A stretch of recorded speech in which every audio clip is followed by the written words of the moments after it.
A very good evening to everybody if you are in Singapore or in the region, in Thailand, in Indonesia, Malaysia, the Philippines, and welcome. And if you are not in this part of the world, good morning, good afternoon to you. We do have quite a big sign up, for this event. Close to 650. So yeah, and we have a global audience. So welcome. Now, if you are familiar with BrainFit and you have been joining our sessions, we are at session number 31. And actually, this is the second last webinar for the year. And thank you for having journeyed with us. If you are new to BrainFit, just let me do a really quick introduction. So my name is Cheryl. I'm the founder of BrainFit. I'm based here in Singapore. I am a pediatric physiotherapist by training. So I started working with the brain as soon as I graduated in the Children's Hospital and then subsequently as well. And I'm a proud mother to two girls, so some real hand experience in nurturing brains, yeah. BrainFit was founded about 20 years ago, and we now have centers in the territories that you see on your screen. So we either have learning centers or we work with partner schools who will distribute our programs. Here you can see some of our locations. We offer enrichment programs to babies as young as 9 months up to seniors. And also we run preschools in certain locations. And of course, in many locations, things are slowly opening up. But yeah, we also offer, online training. So here you can see our kids in action in our Turkey and our Thailand. Our centers are in Turkey and Thailand, yeah. So these are some awards we have won and some of our partners whom we work with as well. Now, we are here to talk about emotional intelligence. I think it's an important topic, and I think that's probably what brings you here. And there's often this talk about, some people saying that IQ is more important than EQ, or the other way, the different beliefs. But suffice to say, we know that the ability to really be aware of and to be able to manage our emotions is a huge asset. And I mean, it goes into so many aspects of life, right? Relational, staying focused, right? Because you can have frustrations that's causing you to sidetrack from your task. Yeah, and just the personal well-being. So I think, we want to explore a little bit deeper, and I am going to start with a poll. This is a long question, yeah, and then my poll, I'm just going to flash the question. So this is the little scenario that I have. So a child does not have much opportunity to make friends in his new class because of the COVID safety measures. Kids are, distance apart, or they're online, or they're wearing masks. You can't really see the facial expressions. He feels trapped in a lonely and unhappy school life. So he made a decision that he's just going to go onto the virtual world, play games to make himself happy, right? So he wants to find new friends and find happiness. And of course, he gets deeper and deeper into that. So that would be my scenario. So I have a few questions, and I'm going to pull out the poll in a bit. So my questions are, number one, do you agree, disagree, or you think maybe, or you just, I don't know, I'm not sure. The child's loneliness is a bad emotion. Right. So that's my first question. Second question, the child should just tell himself or herself that life is not just about having friends or nor school. Yeah, life nor school. The third question, the child is unhappy because he has low EQ. Let me pull out the poll and we'll see what everybody thinks.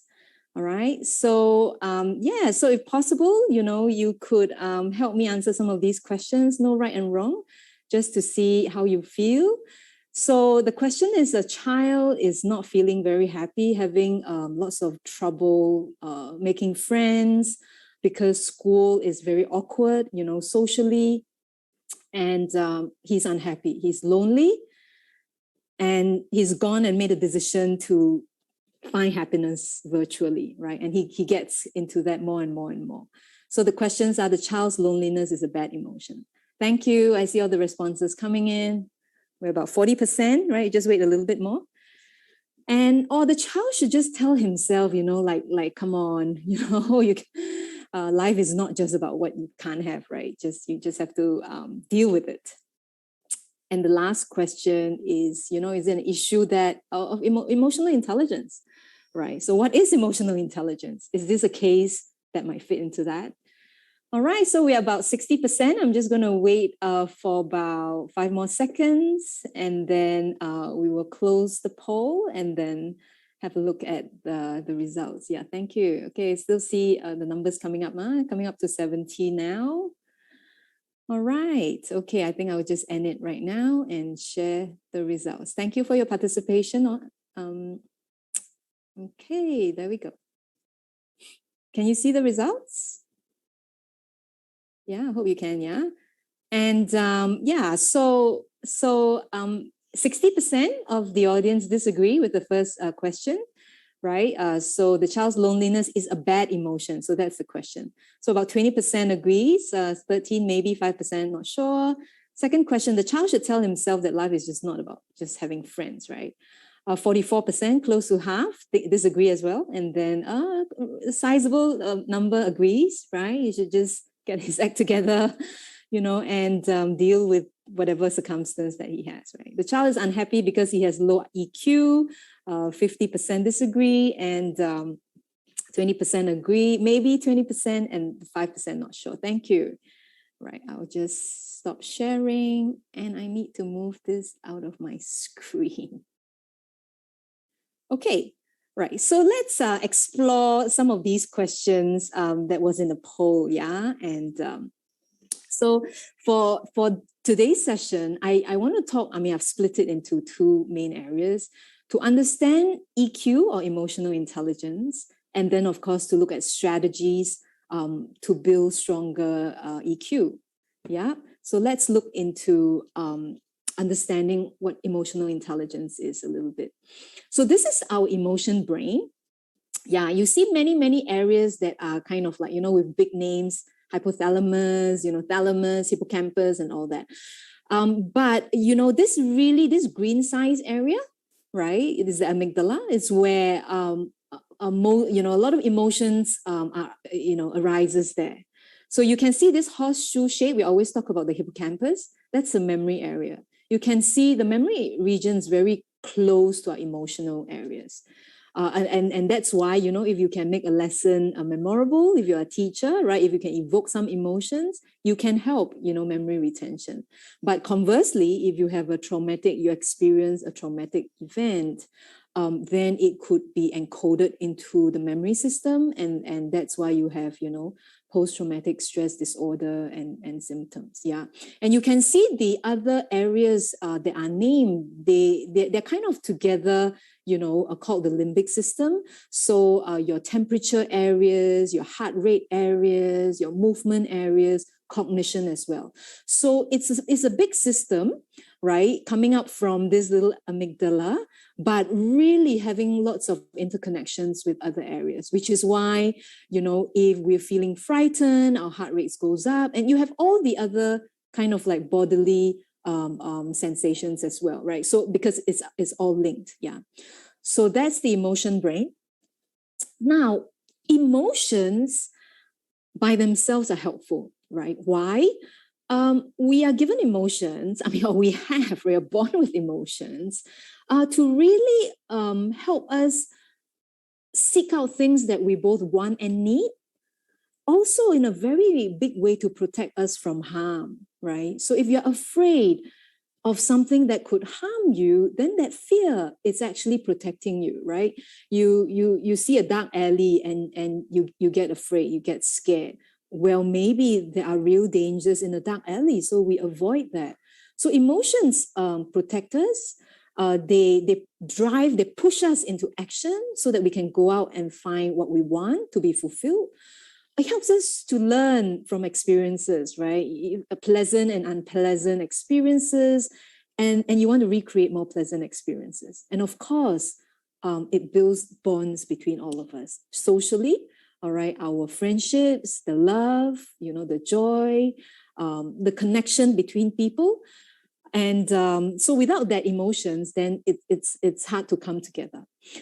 So we know that emotions are not bad, and there are no bad emotions, right? So going back to the earlier example would be, you know, a lot of our audience agree as well that loneliness is not a bad emotion.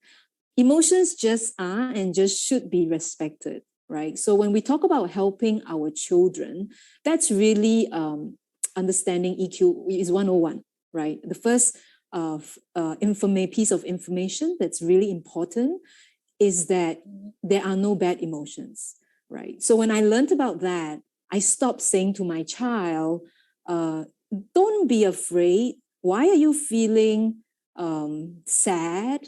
Don't feel sad, right? It made me check my language, right? Because the first thing is that emotions are there, they just are, right? So a better response might be, I see you are feeling sad. Do you want to talk about it?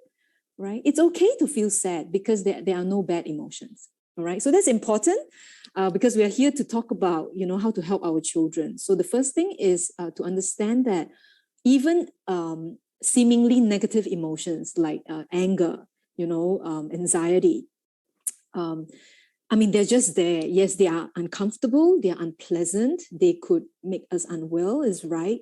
But from the individuals, who's feeling that, right, it is a real emotion that needs to be respected. And then we talk about ways to make it feel better, right? But there's, not an emotion that we shouldn't be feeling, yeah, in that sense. So here is a nice slide, picture that I found. So you can see we talked about the amygdala, with all the emotions, being, aroused here, right? So there's a transportation. So this is a picture taken from a website for kids, right? So it travels to the frontal lobe. All right. So here is your executive control, your CEO, where you're logical, right? So what happens is that whatever emotions that's coming here, it's discussed. So a lot of people think that high EQ means you are never angry, you're never upset. No, it's not. It's not true, right? People who have high EQ can still have huge amount of anger or great intensity in their emotions. High EQ, right? The key difference between people with high emotional intelligence and low emotional intelligence, it's really the executive function, is the talking with the emotion, right? So you feel angry, you want to go and hit somebody. Now the frontal lobe says, hey, wait a minute, don't do that. You hit someone who's going to get hurt, you get into trouble, right? Now, so that's control. That's this talking to the amygdala and say, look, let's find a better way to deal with it. Whereas for someone who doesn't have that communication, where the brain is not having that talking, the person might have gone out and hit someone. All right. So it's really the interplay between that and the seat of reason, our frontal lobe, that's telling our amygdala to have a better way to respond. So executive function is the key. And here you can see a chart from Harvard that kind of charts the executive function skill development through the ages. So you can see young children executive functions are not very developed. The parents, the adults, we are their executive function, right? Because as you can see from this chart, it's just developing. That's why they might have inappropriate behaviors in public that embarrass you. They have their tantrumy, whiny, difficult moments because that talking with the frontal lobe is not really happening. But between 3 and 5, that's a huge growth spurt. It's the fastest growth spurt in life. That's why between 3 and 5, if you were in a preschool, that they're learning to regulate themselves. And this is a precious opportunity to teach emotional regulation as well, to really develop executive function. And we're going to talk a little bit about that, to help the children develop the control centers. And here you can see also in the late adolescence years, right, the last hurrah of executive function before it goes into the adult form. Right. So we talk about teens not making a very good decision. So during the teenage years, the brain goes through a second round of rewiring, but certainly there's still some growth for executive function, as you can see here, before we are, better able to make good, mature decisions. Of course, not we are adults and we're not making good decisions all the time, right? It's a constant development and growth. All right. So there are no bad emotions. However, right, there are bad actions stemming from the emotions. So as I gave the example earlier, if you're angry, anger, it's fine. It's probably that you feel that you're suffering an injustice, right? Somebody took your toy without asking, right? There's no justice, it's your toy. So so you feel angry, and that might be justified, but yes, hitting someone is then not justified, right? So, and that's where we want to teach our children to really manage the actions that's coming from the emotions. Okay, so coming back to the poll, we will say that, the child's loneliness is a bad emotion. Will disagree with that?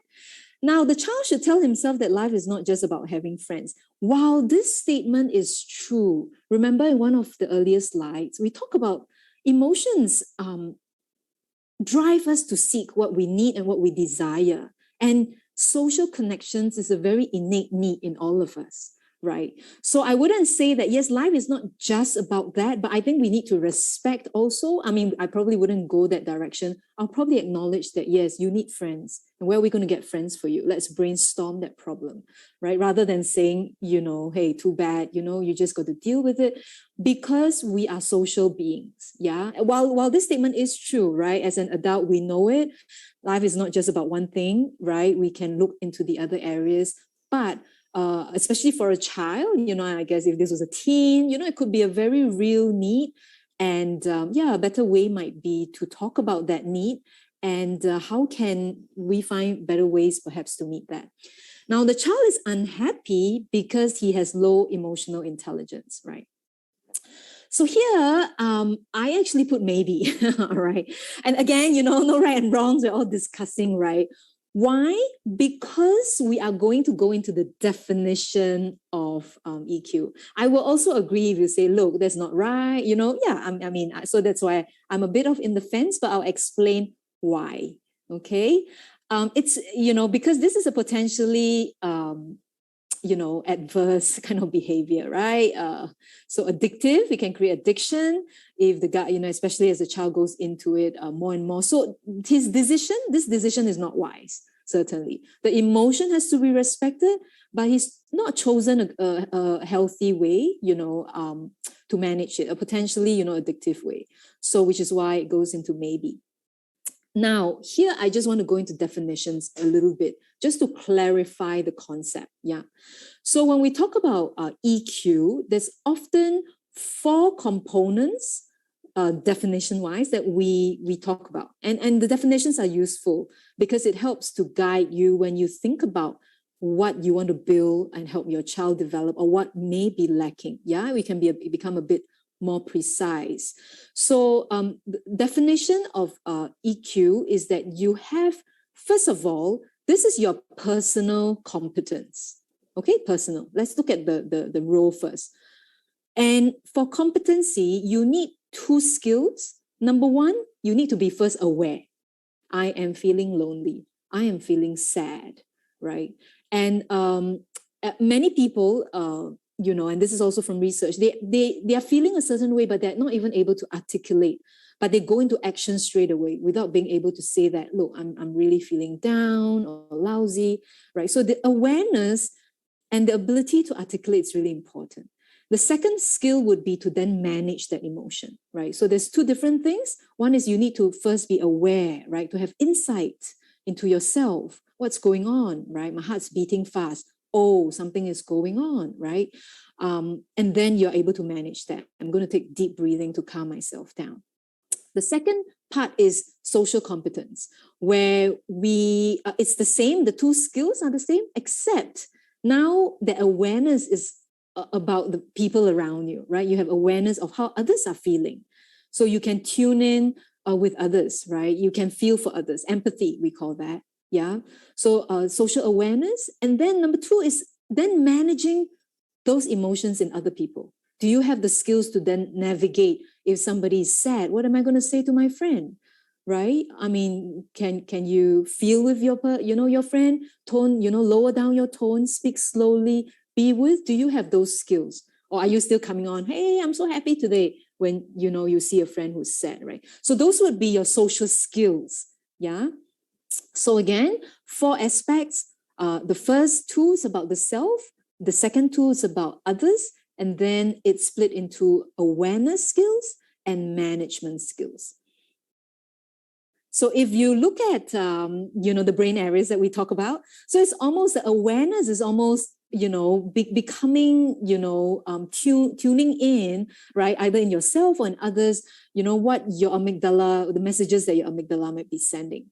Whereas your management, your decision making on how you're going to respond, so that's a lot more frontal lobe, because here you have to make decisions. Here is just sensing, just knowing, right? So here's decision making, so more with your CEO. So these are the things we have to look at. Is your child even aware? If the child is aware, then does the child have the skills to manage that, right? So the reason why I say kind of maybe is because I think, if the child could perhaps use healthier ways to manage that loneliness, maybe find someone to talk to, see if there's, any options at all, and so that's why I said maybe. Right. But yeah, he's in a tough state. Yeah. And really the child needs more management strategies. I think that would be, that would be the best comment rather than, okay, it's a high EQ or low EQ problem. Yeah. So he needs ideas, he needs strategies to manage his needs, right? His very real emotional needs in a very challenging situation. Okay. So, so that's, about EQ. So I hope that gives you some clearer idea about, this very, very abstract and perhaps even complicated and, hard to understand a system for some adults and also for many children. Yeah, you can't see an emotion. I mean, you can't touch an emotion or see it. It's not concrete. It's very abstract. It's like an idea, right? And but there are ways that, and strategies that we can use to grow both awareness and and management skills. So we're going to talk about strategies, yeah, in this second part. So I have split into the 4 areas that we need to build. Okay, so we have 4: self-awareness, self-management, then awareness in others, and management of others. So let's look at some ideas that we can have. Self-awareness. So we need to talk about our own thoughts, right? Or ask the children what they might be thinking or what they might be feeling, right? So, and the reason why we're going to talk about thoughts a little bit more, right, is I'm just going to draw an important, a kind of connection between thoughts and emotions, yeah? So now, here you can see, I have a slide here. People often think that something happens, right? Okay, my best friend, moved out, left the country, right? So I feel really, really sad and down, I feel miserable. All right. And then because of that, I shut myself down, I go into quite a depressive state. I just don't want to get out of the bedroom. Right. I just stay in bed all day. My best friend's not here anymore. Like whatever situation, right? And what we need to know, right? Okay, I think I might have an example. Yeah, okay, I have another example, right? So here, somebody's late. Okay, you're waiting for your friend. You are furious because your friend's making you wait, okay, and it's not respecting your time, and you're really, really mad. When your friend comes, you get into a fight. Why are you late? You have no respect for my time. You don't know, just wasting my time. Okay, blah, blah, blah. So we all think that's what happens, right? Something happens, that's why we feel the way we feel. And we can't control the situation. You can't control the fact that your friend was late. I can't control the fact that my best friend moved out in the middle of COVID, and then I can't find any new friend, right? So the situations are often uncontrollable, right? And so it makes us feel like we are thrown around, we have no ability to then control something that's affecting us perhaps in quite a major way. Okay, now the cognitive model of emotion says this, right? Now, in between the situation and emotion, there's actually a thought process that's happening. And the thought process is kind of what's driving the emotion. And again, these are very unconscious. So we are not consciously being mindful of that. So in that situation, right, that I'm late and you think he does not care about me or my time, right? I mean, I'm just not important, whatever, right? And then it gets you really, really upset. Of course, nobody wants to feel unimportant, right? And when the person comes, you get into a fight. So this is the thought. Now, if the thought is different, same situation, somebody kept you waiting, and then you think, oh my gosh, could something have happened? Something bad, right? I hope my friend didn't get into an accident. Then what's your emotion? It becomes quite different, right? Maybe worry, anxious, start calling your friend, is everything okay, right? Instead of anger. And when your friend get there, you go, oh my gosh, thank goodness you're here. What happened, right? You're relieved, right? Maybe blame your friend a bit for making you worry, right? Certainly, but quite different from this situation, right? When the thought was that he just doesn't give a care about me, right? So there's this thought that is more likely to be affecting our emotion instead of a direct contribution from the event, right? And the important thing is that the situation, as I've mentioned, is often not in our control, but the thought is. We can be aware of what we are thinking, and then we can change our thinking to serve us better, right? To have more positive emotions. So that's the cognitive model of emotions, right? And so you want to teach, and we're going to talk about a bit more strategies around that, right? So you talk about awareness of what's going on in your mind. You want to give in your conversations at home, right? Or with your students if you were a teacher, right? So you want a child to be mindful of the self-talk, right? I always talk about the self-talk, the radio that's playing in our head, right? What was it telling you? Right? And what's that connecting to the emotion? How are you feeling? Right? So these would be some things that you want to be mindful of, especially as the child grows older. Now, okay, we have a huge sign-ups, and the ages of your students or your children are really from birth until, university years, right? So post-secondary, and so we have a wide range of audience. So when I was doing this talk, right, because the strategies are quite different. So I'm just going to talk a little bit about, different ages. I did spend a bit more time on the adult way of thinking because in order to help our children, it helps a lot that the adults have good EQ, that we are able to get a handle of our own emotions, right? So even for our parents, if you have very young babies, yes, this might not be directly appropriate for your child at this stage, but this is more for all of us to become aware, because where your child is going to get the skills to develop that EQ is going to come from the adults in the environment, especially in the early years, yeah? So bear with me, right, if I'm not able to cover the whole spectrum, so well, because each age group is really a talk on itself, yeah.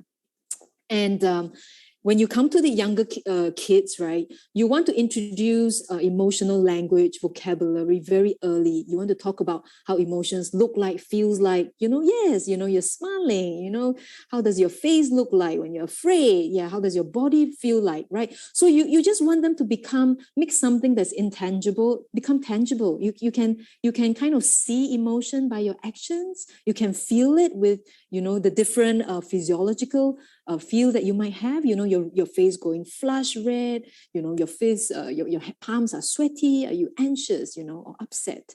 Yeah. So I have a video here, right? That, we really go into each emotion. This is from our kindergarten and junior program, where we really teach children in depth, right? Into each emotion. Yeah. And the goal will be to make it as concrete as possible. Yeah. I'm just going to play this video. Hello. You will be learning about the feeling scared today. Scared is the way you feel when you feel small, timid, worried, or frightened that something bad may happen. You can feel scared for many reasons. For example, you can feel scared when you go into a dark room because you are not able to see anything or anyone. I felt scared when I got separated from my parents at a shopping mall one day. What about you? Do you remember one time when you felt scared?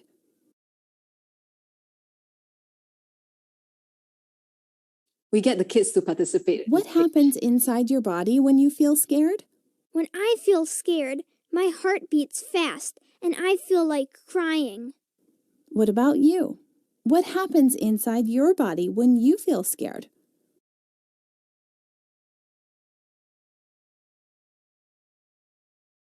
When you feel scared, you feel uncomfortable inside, and it shows on the outside. You can tell when someone is scared from his face, body, and voice. This is how Buzz's face and body look like when he feels scared. His mouth is open, his eyebrows are raised, and his eyes are wide and staring. His body is tensed, his palms become sweaty, and his hands may shake. He speaks softly with a shaky voice. Can you show me how your face looks like when you are scared? Can you show me how your body looks like when you are scared? Can you show me how your voice sounds like when you are scared? So these pauses are just... Is it okay to be scared? It is okay to feel scared, because all feelings are okay to have. Is scared a comfortable or uncomfortable feeling? Scared is an uncomfortable feeling. Remember, scared is the way you feel when you are feeling timid or frightened that something bad may happen. When you feel scared, you feel uncomfortable inside, and it shows on the outside. You can tell when someone is scared from his face, body, and voice. It is okay to have scared and uncomfortable feelings because all feelings are okay to have. All right. So really trying to make it as concrete as possible for young children, giving them the words to describe. Yep. So vocabulary, around emotions or descriptions of how they might be feeling, that would be helpful in the early years, right? And I just have another video here as well. If your child is even younger, right? So that would be the preschool years. And remember, executive function is developing. So those are precious years where we should be, doing all these kind of discussions with the child, right? Rather, so really, teaching them concretely, how they, which would help them manage that later, right? To have the awareness and the words to describe, yeah? But if you have a younger baby, right? Here you can see consistently responsive adults and caregivers build trust in infants, right? And develop, it helps them to have a secure attachment. That secure attachment is a foundation to the child being able to have more options, probably more healthier options to manage their own emotions. So that's really emotional intelligence. Yeah, and I just have a short video, to look into that, yeah? Babies this young are extremely responsive to the emotions and the reactivity and the social interaction that they get from the world around them. This is something that we started studying 30, 40 years ago, when people didn't think that infants could engage in social interaction. In the still face experiment, what the mother did was she sits down and she's playing with her baby, who's about a year of age. I'm like a girl. Oh. And she gives a greeting to the baby gives a greeting back to her. Yeah. This baby starts pointing at different places in the world, and the mother's trying to engage her and play with her. They're working to coordinate their emotions and their intentions, what they want to do in the world. And that's really what the baby is used to. And then we ask the mother to not respond to the baby. The baby very quickly picks up on this.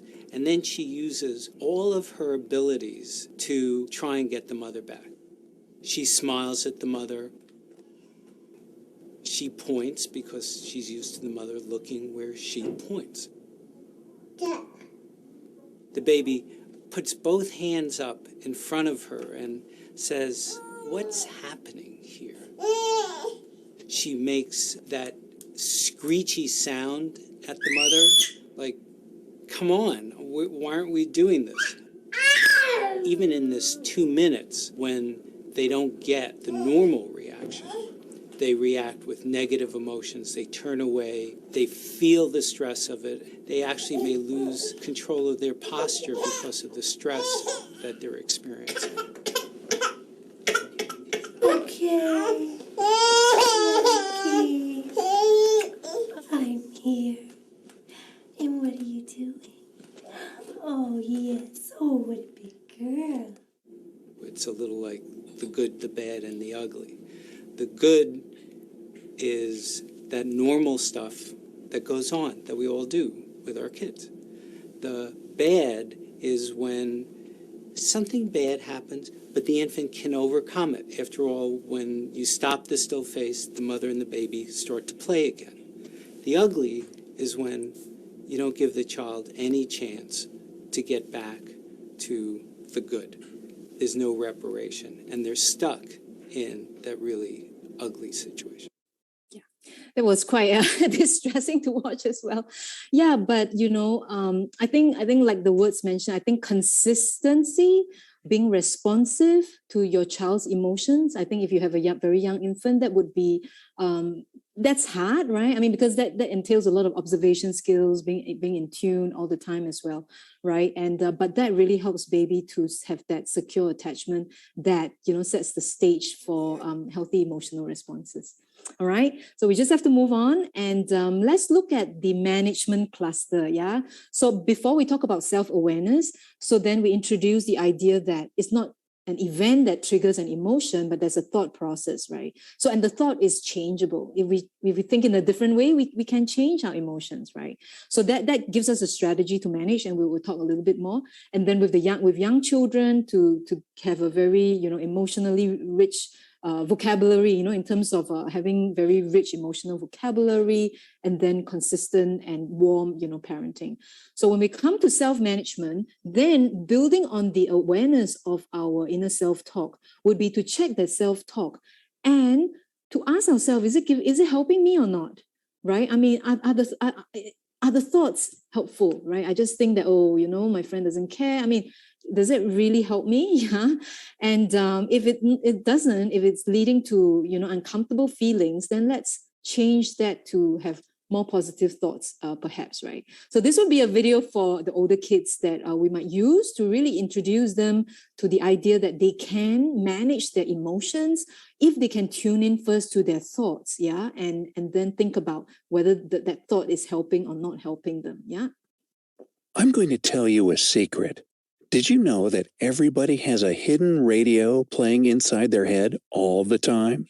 Some people call this radio their self-talk. Like a news broadcaster, this radio doesn't stop.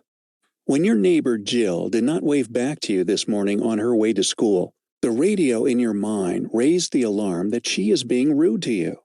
When you accidentally trip, it reminded you that you must be the most clumsy student in class. Besides talking nonstop, did you know that your self-talk is often giving you inaccurate messages? Like in the case of Jill, she wasn't being rude to you. She didn't wave back because she did not see you wave to her at all. She was busy practicing for her spelling test. Because your radio didn't know that, it simply made up an untrue message, making you feel angry with her all morning. How silly is that?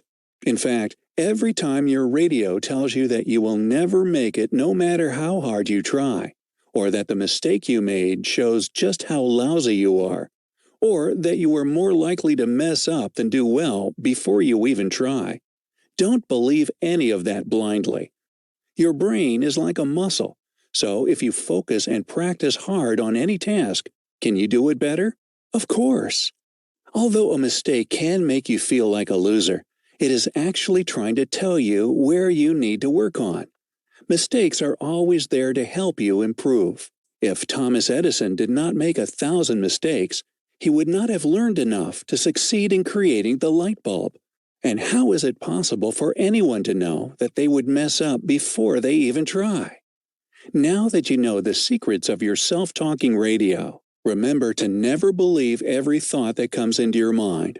When dealing with your self-talk, you need to behave like a detective and investigate each message fully before you let any fake news get into your head. Yeah, okay. So basically, if we want to help our children, it is useful, if we really want to go into it, then, have kind of like quick fixes, right? It is really giving them the skill to tune into themselves, to understand that there is this link between the thoughts and the emotions. Events is not something you can control, but thoughts might be, right? And always checking that thought. We had a webinar on optimism. We know that some brains are wired to respond more negatively, naturally. So we need to then be a detective, right? I mean, is it true? Is it accurate, those thoughts that are making me feel bad, all right, or down, right? And to really question that and to change the thought processes. And it is possible, right? I have two girls. One of them tend to be a bit more negative. It's something I've been working on. Today, there was just a tough event. She was very upset, but in the evening, she came with a card with all the positive messages. Because I told her, right, whatever you're thinking, is it making you feel better? If it is not, think again, think if there are other things to help you. So this will be my best gift to her, because she has to deal with her events, right? To give them the skills to be able to manage, to be aware, and then have the, with the awareness, then to change that conversation that they're having with themselves. Okay, so I've shared this before, right? So, you can actually do activities. So here we were actually, as part of our EQ curriculum for our school-going children, I would really like to have a pet. So this is something that you think about, but that there can be two thoughts, right? My parents will never buy a pet for me because they do not love me nor care about what I really want. They never get me anything that I want, right? And then you feel upset, of course, if you think this thought. But if you think, I need to show my parents that I can be responsible enough to look after my own pet, then they may buy a puppy for me.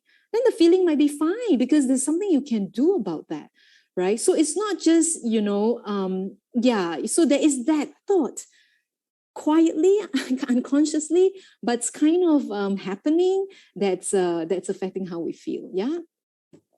Now, mindfulness is, there's so much research that's behind mindfulness, right? Or meditation. I mean, I don't like the term meditation because people think it's got religious connotation, but mindfulness as a strategy in terms of quietening your self-talk, right? It's concentrating on one thing in the present, or your breathing, has been researched to help a whole host of, emotional, conditions. Yeah, so really helpful. And children can benefit too, right? So we do that from our 3-year-olds, children in our schools, and we want them to be able to quiet that thought, right? Because when you can quiet it, then you can change it. You become more in control and become more aware, of these hidden thoughts and feelings, yeah. And so mindfulness helps us to manage that better. So, and of course, in moments of heightened emotions, right, take deep breaths, right? What happens is that when amygdala is firing away, if you have to calm down in that kind of high emotion situation, then you want to activate the executive function as much as you can. So you either take deep breaths, you think about your breathing, you count. So you just want to do a logical, a rational activity to kick that network into action, right? Walk away, all right? Basically get your prefrontal cortex to work. Think about something, right? It's hard to think at that stage when amygdala is firing away wildly. So think about something easy, count backwards from 100, 99, 98. You've got to focus, right? It takes your attention away from the amygdala. Okay, so that would be self-management. Let's look at social aspects, yeah. So social aspects, is built on your awareness of yourself, but now you're tuning into others. So the clues that you can get from others would be, of course, apart from them telling you, language-wise, it would be the tone of voice, body language, kind of like not explicitly, describing how they're feeling, but you can sense that, through these manifestations, from the individual, right? So what can you do? We can do games like guessing what someone is feeling just from visual cues alone. Right? I used to, sometimes I still do this with my child. We look across at someone and say, how do you think that person is feeling? Right? I mean, far away. And you just guess. So you train your eyes to look, right? Look at your how's the facial expression like? How is the body posture like? To tune in. We assume that we all naturally know and have these skills. It is so not true, yeah? Because this is a visual skill. And we have different visual processing abilities in all our brains. Some people are very, very sharp, right? And some are not. Yeah, so, but it's the brain is a muscle, so you can train that skill up. For very young children, you can play a game like Copy Me. I won't play all of this video, but I think you will get the idea, right? Just play a bit of that. So imitation. So teach them to look at others, yeah? And then, of course, they have to follow. Hello, parents. Our activity highlight for this week is Copy Me, a social play activity. Our goal for this activity is to increase babies' awareness of body language. Now, why is this important? Being sensitive to one's own body language as well as that of others lays the foundation for strong EQ development. The act of imitating someone else's actions requires baby to pay attention to what that person's doing with her face, body, hands, and feet. This tuning in raises baby's awareness of body positions and gestures in others. Here are some key points to note. Encourage baby to pay close attention to the person she is trying to imitate. Highlight even subtle body language expressions and encourage baby to imitate these expressions. Most parents naturally encourage the development of imitation skills in their child. For example, parents naturally wave their hands to show and teach their young infant how to wave bye-bye. Being sensitive to your own actions and understanding their impact on baby will allow you to create more opportunities for baby to master imitation skills. Yeah, okay, so you get the idea. It's really training the visual skills in a sense, but this time you're tuning into people, right? So with very young children, you can do activities like that, just copying big movements, yeah? And then going down into finer expressions and small body parts, etc., yeah? And the last part will be the relational part, managing relationships, right? So these would be your relational skills, right? Your constructive listening skills, be in the present, tune into others, right? So when you're talking to people, sometimes, you find you catch yourself, your brain might be, busy working away, in your own world. So you're not really, feeling with the person, right? Although you might be hearing the words, but you're not in there. So we want to, learn to listen, right? Be in the present as well. That takes focus, yeah? That takes the skill to silence your own self-talk as well, right? Listen without judgment. And so communication skills, got some examples, right? So why are you're always late? Why do you always make me wait? You are so selfish, right? So, usually when we talk about, teaching the children how to have more constructive, communication skills, you can do some, activity like that. So say the action that you do not like rather than saying you always are like that. You are so selfish. So we're being very accusational and confrontational, right? So instead of that, you say the action that you do not like, step 1. Step 2, tell the person how the action makes you feel and then say what you would like to be done. For example, when you are late, you make me feel really unimportant, right? So you talk about yourself rather than saying what's wrong with you, right? So this is how you make me feel. I don't like that. Please, this is the action I want. Please try to be punctual in future. So it's more constructive, right? Rather than, because if you're being confrontational and certainly that could escalate, right? So that would be, a whole ton of other, social communication skills that we can talk about, but we don't have the time for that.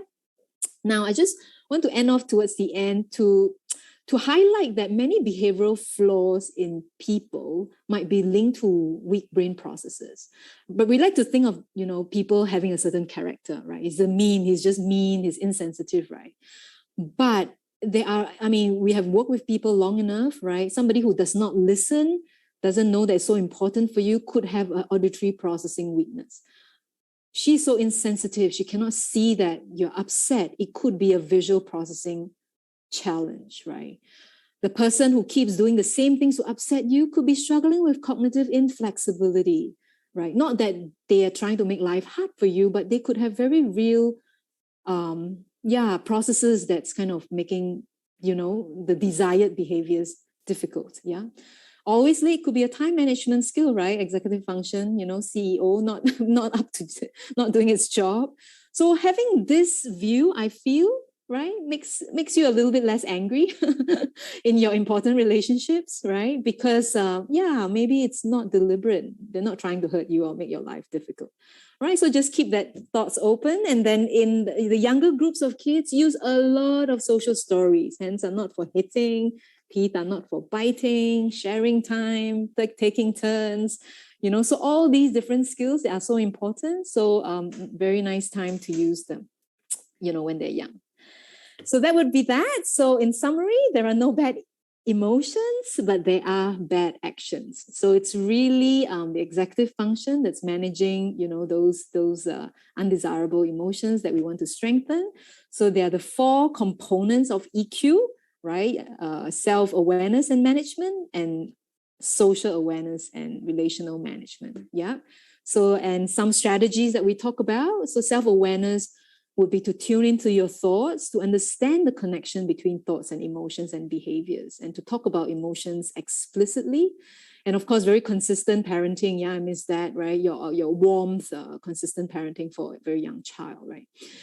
Self-management, check the self-talk for accuracy, right? And develop helpful self-talk, mindfulness exercises, engage the frontal lobe if you need to calm down. Socially, tune into people, auditorily, visually. For young children, use social stories, talk to them about feelings, how the different characters are feeling. And relationship management, that's all the skills that we are a lot more aware of, listening skills, communication skills. And I've added, to keep in mind that people might sometimes make us feel bad, not because that they want to.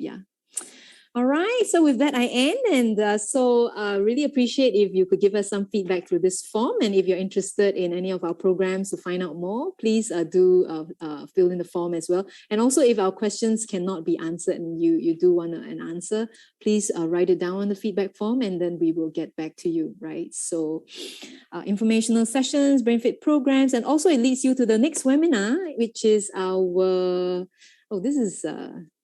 the second last. So this is the third last webinar of the year, right? The second last would be, we are talking about willpower.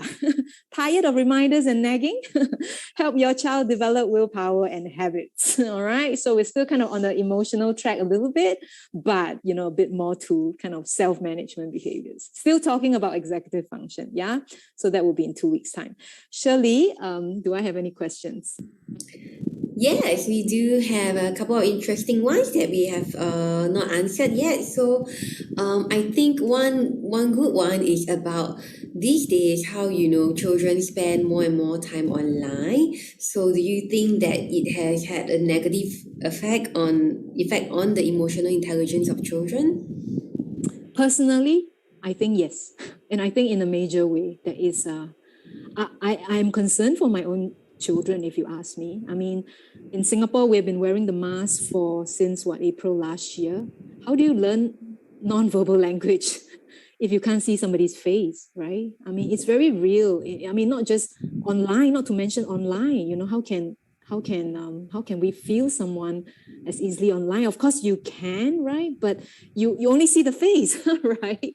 I mean, it just makes things so much harder to connect at the human level. I think we need to sit together, to eat together, to hold hands, to have the touch. I think we are not wired for an online environment. Humans are not. Is that impacting them? Yes, I worry about the young kids learning these important skills. And I think we just need to do as much as we can. But I certainly believe that not just the online, but even the social distancing, keeping away, the masking, I mean, all keeping us safe and for very, very good reasons. Yeah. I mean, it is unfortunately, I think, affecting, sadly, children are growing up at a tough time. Yes, and all the things you have shared about earlier that's important is really what we can't do now in the pandemic, right? We need exactly. So I think during these times, parents play an excruciatingly important role where emotional connections are I have really changed my schedule a bit to make sure that I am giving my child that emotional support, right? Because I see, one of my daughters is not, she doesn't have great friendship skills. I mean, it's a work in progress, right? It's a muscle. So but naturally, right, tend to be a bit more shy and all that. So it's incredibly hard. But then I step in, where there's no friend, I'm going to be your friend, right? Then we have to muck around, do fun things, together, right? I play that role a little bit. Of course, it's not ideal, but I do think that, the people we can be close with are the family. So there's a bit more responsibility and of course, opportunities as well, for us.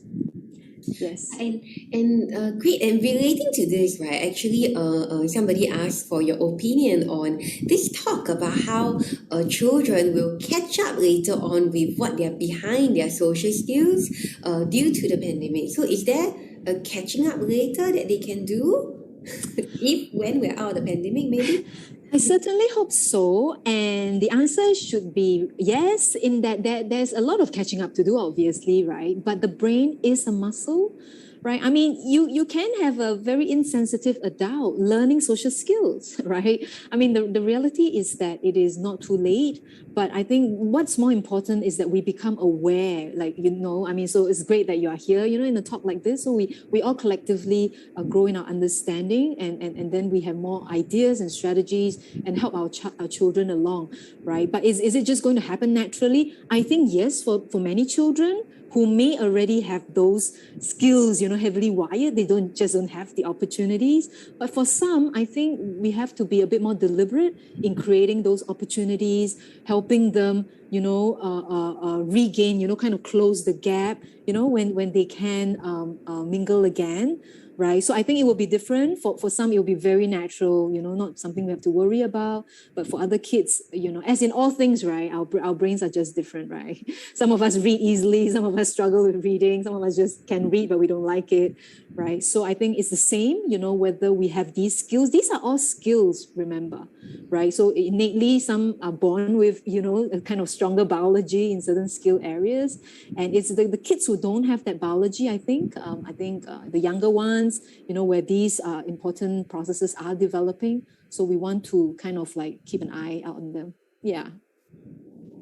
All right, I think we are going a bit late, but let me just ask one more question because I think one key thing that you talk about is how, in the cognitive way of viewing emotional intelligence, be it awareness or management, there is this part that is about, your thoughts around it. So we have two questions that I'll combine. One is a comment is about how Stephen have experienced that children who perform well academically generally have a high EQ. And then we have Monica who asked about the relation between EQ and IQ, because in a way to control emotion, you need the thoughts, right? So if you have better thoughts, you can think clearly. Can you have better emotions? Yes. So the brain is a muscle. Okay. So that's just the way we should think about it. Every behaviors are symptoms of the muscle strength. All right. So think of the brain like there's different muscle parts, right? So is there a connection between IQ and EQ? Yes.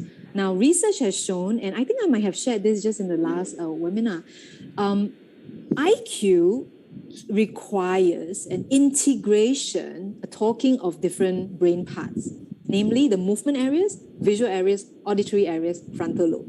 Okay. EQ has been scanned, has been researched as well, and it shares a lot of that same interconnection. However, right?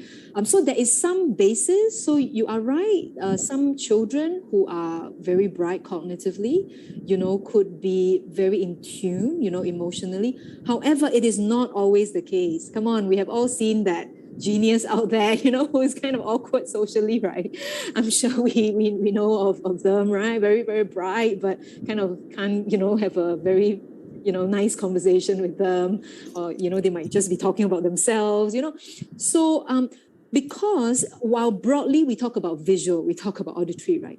There are different sub-skills, right? Remember auditory, for example, right? You need the acoustic map for IQ. You need to have good comprehension, language understanding, thinking in language. So that's your IQ, auditory cognition. What do you need for your EQ? Do you know what you need is pitches, is your high pitch, low pitch, because you're reading the emotion in the tone, right? Somebody is telling you, right, I'm not angry with you. Don't worry, I'm not angry with you. I mean, I think I am angry with you, right? If I use a tone like that. Okay, so I'm saying something different, but I am saying it in my tone. So if your brain's great with that tone, perception, then it could help you in the EQ aspects, right? But it being brain muscles, we can develop that at any whatever level that we are at. Yeah, that will be my response. Yeah. Okay. Do we go on? Yeah, no, we probably have to wrap up. I think we have to wrap up. Sorry. Yeah, if you really have a pressing question, do drop into our feedback form. So the link is just on the screen. Yeah, and we'll try and get back to you. All right. Yeah. Sorry, Shara. So I think there are some questions about the link. Do not worry. We usually will send out the video for a limited time for you to view if you couldn't join the whole webinar. So we'll send that out to your email. So do not worry about that. Okay. And then we'll just hold on for maybe another minute. Yeah. Right. So that everyone can access the feedback form. But once you get the feedback form, you can continue filling it up. Although the webinar is has already been ended. Okay. Thank you, Cheryl. Okay, thank you, everybody. Thank you, panelists. Thank you very much, Shirley. Right, so I will end the webinar now. Keep safe, everybody. We'll see you in 2 weeks. Come for the next webinar. It's going to be good. Bye-bye.